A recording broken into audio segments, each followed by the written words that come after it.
2016년 독일에서는 Ein Deutsches Leben, 즉 한 독일인의 삶이라는 제목의 영화가 공개되었습니다. 이 영화는 공개되고 나서 사회적으로 많은 관심을 받았는데, 제목에서 말하는 한 독일인이 무려 나치에서 선전부 장관으로 활동했고 우리에게도 선동의 대가로 잘 알려져 있는 괴벨스의 비서였기 때문입니다. 이 영화, 그리고 영화와 함께 공개된 책에서는 1911년 출생의 브룬힐데 폼젤이라는 이름의 이 비서가 장시간에 걸쳐 나눈 대화가 담겨 있었습니다. 유대인 학살이 대규모로 일어난 나치 시기, 과연 어떤 사람이 나치 안에서도 권력의 정점에 섰었던 괴벨스의 비서가 될 수 있었을까요? 괴벨스는 흔히 악독한 날조와 선동으로 유대인 학살에 앞장선 것으로 잘 알려져 있기 때문에 우리는 그의 비서로 활동했던 사람 역시 비슷한 성격의 인물이었을 것이라고 생각하기 마련입니다. 그러나 인터뷰에서 비서였던 폼젤이 보여준 모습은 이와는 많이 달랐습니다. 물론 이런 인터뷰를 수행하는 이들은 당연히 자기를 변호할 의도를 가지고 있기 때문에 주의해야 하지만, 이를 감안하고도 영화 그리고 책을 통해 드러난 폼젤의 모습은 독일 사회를 적잖이 놀라게 했습니다. 폼젤은 6시기에 걸쳐 자신의 인생을 풀어내는데, 첫 번째 챕터, 즉 1911년 출생에서 나치가 집권하기까지의 어린 시절에 관한 기억부터 우리에게 생각할 거리를 제공합니다. 그는 자신의 어린 시절을 기억하며 1933년, 그러니까 나치 집권 이전에는 독일 사회에서 누구도 유대인 문제에 대해 깊게 생각하지 않았다고 말합니다. 이런 태도는 이 시기까지 우리는 유대인에 대한 적대감이 전혀 없었다는 말이나, 우리는 히틀러의 등장으로 우리가 어떤 일을 겪을지 전혀 몰랐다는 말에서 가장 잘 드러납니다.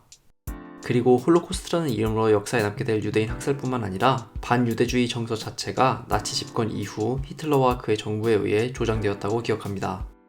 이후 폼젤은 계속해서 홀로코스트에 대한 책임을 독일 사회 전체에게 지우는 것이 아니라 히틀러를 비롯한 나치의 최고위층에 국한시켜야 한다고 주장하는데, 나치 집권 이전의 독일 사회에 대한 언급도 이런 맥락에 따른 것이라고 할 수 있습니다.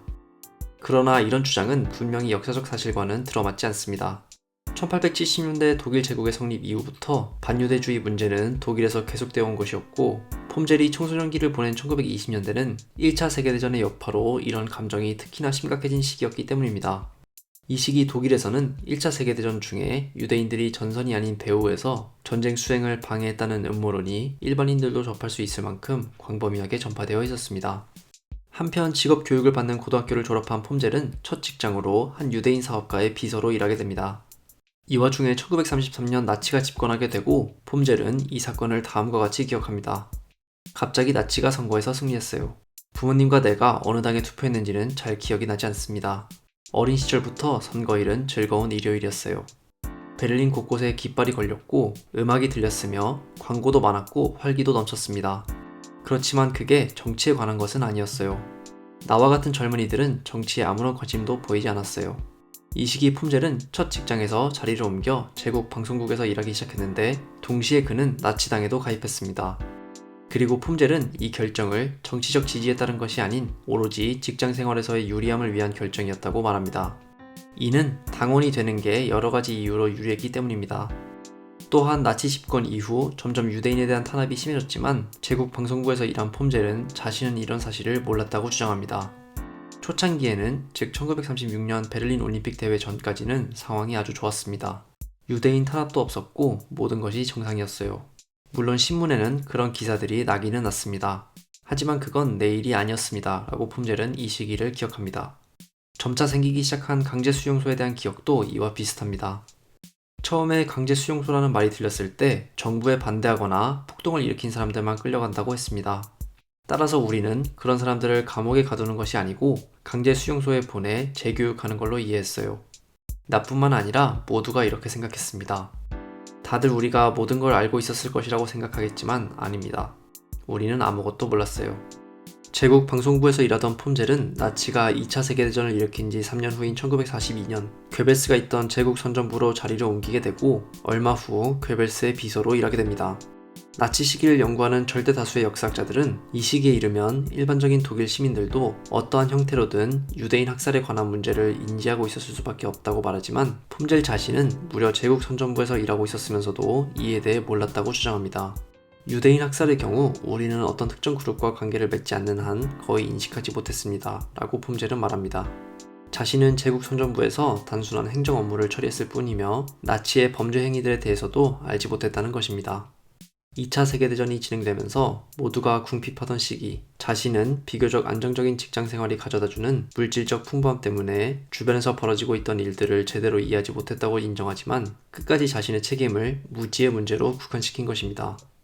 그러나 자신은 단순히 실제로 벌어지고 있는 일들을 알고 있지 못했을 뿐이며 이를 넘어서는 도덕적 책임이 없다는 그의 주장은 모순을 보이기도 합니다.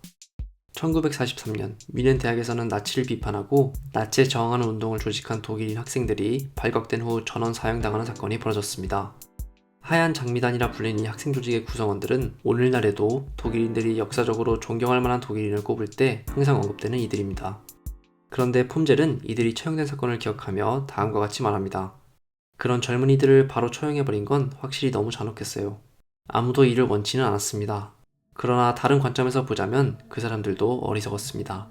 어떻게 그런 일을 계획할 생각을 합니까? 그냥 입 다물고 조용히 살았다면 지금도 살아있지 않았을까요? 즉 폼젤은 자신은 주변에서 일어나는 유대인 학살 문제를 단순히 몰랐기 때문에 책임도 없다고 주장하지만 동시에 이 문제를 올바로 파악하고 이에 대해 적극적으로 저항한 사람들에 대해서는 오히려 어리석다고 비난한 것입니다. 동시에 괴벨스는 신사에 가까운 사람이었고 그의 비서로 일하는 자신은 남들보다 형편이 괜찮았으며 약간 선택받은 느낌도 들었다고 말합니다. 그런데 폼젤은 하얀 장미단을 바라보는 자신의 냉수적 태도를 나치에 저항한 모든 이들로 확장합니다. 나치에 저항했던 사람들이 소수 있었지만 결국 그것이 누구한테 도움이 되었나요? 자기들만 죽지 않았어요?